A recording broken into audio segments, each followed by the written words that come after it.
The worst year to be alive wasn't the Middle Ages. It was 536. In 536 AD, the sun went out. For 18 months, Europe was plunged into darkness as an enormous volcanic eruption in what is now North Korea blocked out the sunlight and plunged the world into darkness. The eruption, which took place in the spring of 536, sent a massive plume of ash and gas 20 miles into the atmosphere, blocking out the sun and causing temperatures to plummet. Summer that year across the northern hemisphere began with a terrifying red haze, a biblical plague of fire and darkness. People could see the sun, but it was as dark as night. Scholars say that the sky was filled with an eerie red glow, which may have inspired the end of days imagery in the book of Revelation. Volcanic winter arrived first in the island nation of Britain. Then a cold wind carried the ashes across the North Sea, blanketing Scandinavia in darkness.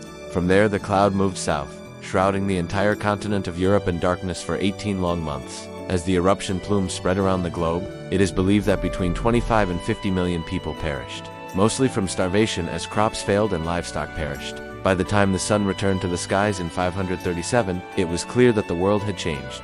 For centuries, historians have struggled to explain the sudden and dramatic end of the Roman Empire. In 536, the Western Roman Empire was already on its last legs. But the following year, the Gothic king, Theodoric the Great, deposed the last emperor, Romulus Augustus, and established a new Germanic kingdom in Italy. Meanwhile, the Eastern Roman or Byzantine Empire was able to survive for another 1,000 years. But according to historian Matthew Bunn, the eruption of 536 may have been the final blow that toppled Rome. It's hard to overstate how cataclysmic this event was. He says, it led to the end of the Roman Empire and the beginning of the Dark Ages.